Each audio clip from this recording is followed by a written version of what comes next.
자, 안녕하십니까. 비대보자 김과장입니다. 주말 동안 잘 보내셨습니까? 주말 동안, 별일 없이 일상을 보내고 있었는데, 뉴스를 보니까 또다시 변이 바이러스에 대한 어떤 뉴스가 떴었습니다. 그래서 주말에 소개를 해드리고 싶었는데, 주말에는 제가 영상을 찍을 수 있는 시간이 사실은 좀 없어서 오늘 출근하자마자 여러분한테 새로운 뉴스와 함께 그리고 제 개인적인 생각 그리고 코로나가 장기적으로 갈 수밖에 없는 이유에 대해서 말씀을 드려보려고 합니다. 첫 번째 뉴스를 한번 살펴보면 미국이 하루 평균 70만 명 코로나 확진이 지금 됐다라고 뉴스가 나왔고요. 누적 확진자가 6천만 명이 지금 육박을 하고 있습니다. 과거에 오미크론이라는 게 처음 나왔을 때 많은 언론들이 크리스마스에 선물이 될 것이다 라고 얘기를 했고, 그리고 전염력은 높지만 위중증이 낮기 때문에 코로나가 곧 끝날 것처럼 얘기를 사실은 많이 했는데, 문제는 뭐냐면 이러한 어떤 오미크론하고 델타가 결합이 된 새로운 바이러스가 나왔다라고 해서 주말에 뉴스가 났는데, 제 개인적인 생각으로는 이게 주말에 나온 게 아니라 이미 이런 바이러스가 여러 가지 섞여 있지 않나라는 생각이 듭니다. 그렇지 않고서는 백신을 이렇게 많이 맞고 있고 많은 사람들이 조심을 하고 마스크를 쓰고 하고 있음에도 불구하고, 물론 미국과 남미 쪽은 우리나라처럼 그렇게 백신이 접종률이 높거나 마스크를 정말 잘 쓰거나 이러진 않지만, 그럼에도 불구하고 이런 식으로 중남미 확진자가 폭증을 하고 미국 확진자가 폭증을 하고 거기에 중증 환자가 계속적으로 나온다라는 거는 이 오미크론 안에 또 다른 변이가 숨어 있을 가능성도 사실은 생각을 해봐야 되는 문제지 않나라는 생각이 들고요.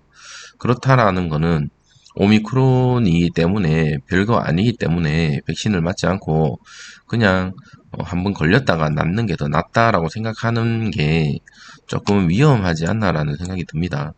그리고 이 코로나가 사라지지 않고 계속적으로 간다면 시젠 같은 이 코로나 진단 시약을 팔아서 수출을 내고 이런 회사에 있어서는 영업이익이나 영업이율은 계속적으로 높아지겠지만, 과연 이게 장기적으로 봤을 때는 좋은 건지 좋지 않은 건지에 대해서 알 수가 없고, 화이자 모더나 CEO가 올 가을에도 4차 접종이 필요하다라고 얘기를 하고 있거든요. 이 말은 뭐냐면 빌 게이츠가 얘기한 것처럼 2월, 3월에 종식이 된다라는 의견과는 전혀 다른 이야기입니다.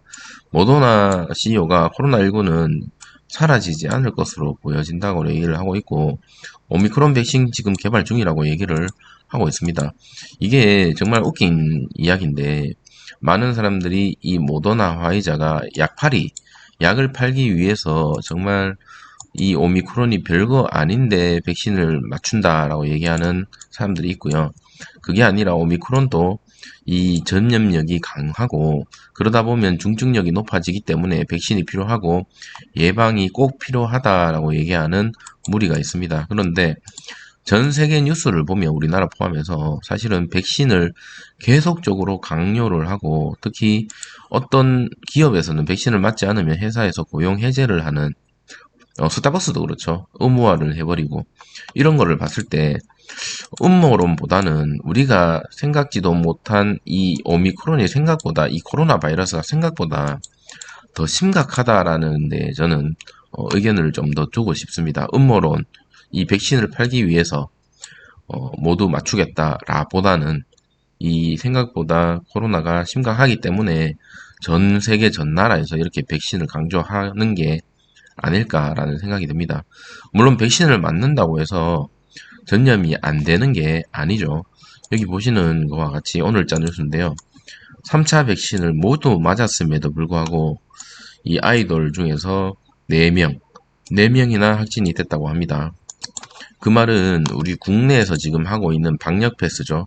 백신 맞은 사람만 식당이나 마트나 이런 곳에 들어갈 수 있게끔 지금 하고 있는 것들도 안심할 수가 없다라는 거죠. 최근에 이렇게 확진자 수가 떨어진 이유는 제 개인적인 생각으로는 거리두기의 효과가 좀 크다라고 보여지지, 물론 이 백신을 맞으면 중증력을 떨어뜨린다라는 거에 대해서는 공감을 합니다만, 동의를 하고요. 하지만 백신에 대한 리스크도 존재하기 때문에 많은 사람들이 그 부작용과 그런 거에 대해서 아직까지도 반신반의하고 있고, 물론 국내 백신 접종률은 성인 기준으로 90%가 넘어갔지만 미국 같은 경우는 사실 60%도 넘어가지 않고 있거든요. 그렇기 때문에 더더욱 저런 사태가 일어나지 않나라는 생각이 듭니다.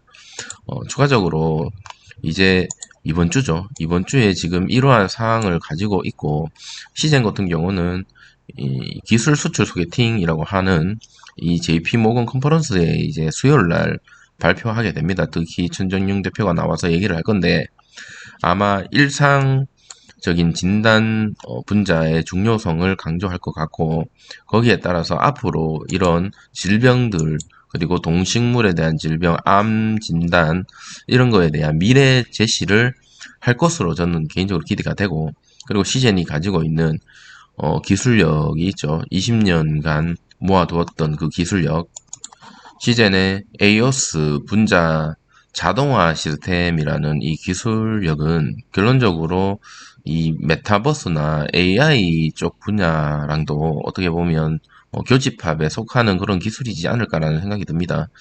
그 기술에 대해서도 아마 이 컨퍼런스에서 어느 정도 언급을 할 것으로 보입니다.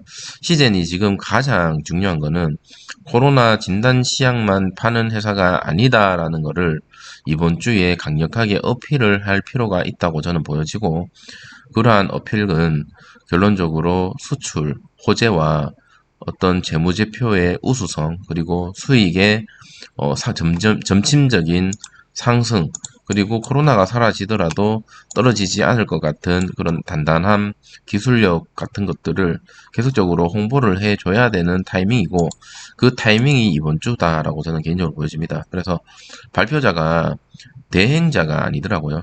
천정윤 대표가 스스로 나와서 얘기를 할 것으로 보여지는데, 물론 많은 사람들이 천정윤 대표가 직접 얘기하는 게 망했다, 좋지 않다라고 얘기하는 사람도 간혹 있던데, 저는 개인적으로 대표가 직접 나와서 호소력을 가지고 본인의 회사에 대한 그런 정확하게 언론에 소개를 할 수 있는 사람이 대행인보다는 대표가 더 맞지 않나라는 생각이 듭니다. 그냥 단순 물건을 파는 거라면 대행이나 어떤 영업 사원이 낫겠지만, 이러한 기술력에 대한 확실한 믿음이 있는 사람이 이 대행하는 어떤 발표자보다는 아무래도 대표가 직접 나서서 얘기하는 게 좋은 모습을 보여주지 않을까라는 생각이 듭니다. 그래서 시젠 지금 너무나 힘든 구간인 거는 맞습니다만은, 앞으로 기다려 볼 그런 호재가 사실 더 남아있지, 악재보다는. 그렇게 생각하기 때문에 견딜 수 있는 거고, 이 영상을 보시는 분들도 아마 많이 힘들 거라고 보여지고, 특히나 이번 주에 이런 컨퍼런스가 끝났음에도 불구하고 만약에 주가가 이래 눌린다면 많은 이탈이 일어나지 않을까라는 생각도 사실 듭니다. 물론 저는 이탈을 하지 않을 거고 할 수 없는 상태이기도 한데, 끝까지 들고 가볼 생각이기 때문에 이러한 기술력이라든지 시즌에서 하고자 하는 것들을 끝까지 한번 지켜볼 생각이고, 자, 오늘 이제 좀 있으면 장 시작할 것 같습니다. 장 시작하고 나서 어떤 흐름을 보여줄지 지켜보고, 오후에도 특징 뉴스가 있다면 그것들을 가지고 와서 또 말씀을 드려보도록 하겠습니다. 자, 오늘 하루 고생하셔야 될 것 같은데, 월요일이잖아요. 월요병인데 저는 요새 월요병은 없어요. 월요일이 기다려집니다. 이 주식 시장 때문에 빨리 기대감이라고 해야 되나요? 이게 빨리 중독이 된 것 같아요. 시즌이 어떻게 될지 한번 지켜보고 뉴스를 보고 그만큼 비중이 크기 때문에 그렇게 조금 간절하다. 자, 여러분들도 혹시나 월요병이 있으신 분들은 털털 털어내시고 오늘 하루 건강 유의하시고 잘 보내고 오후에 뵙도록 하겠습니다. 네, 감사합니다.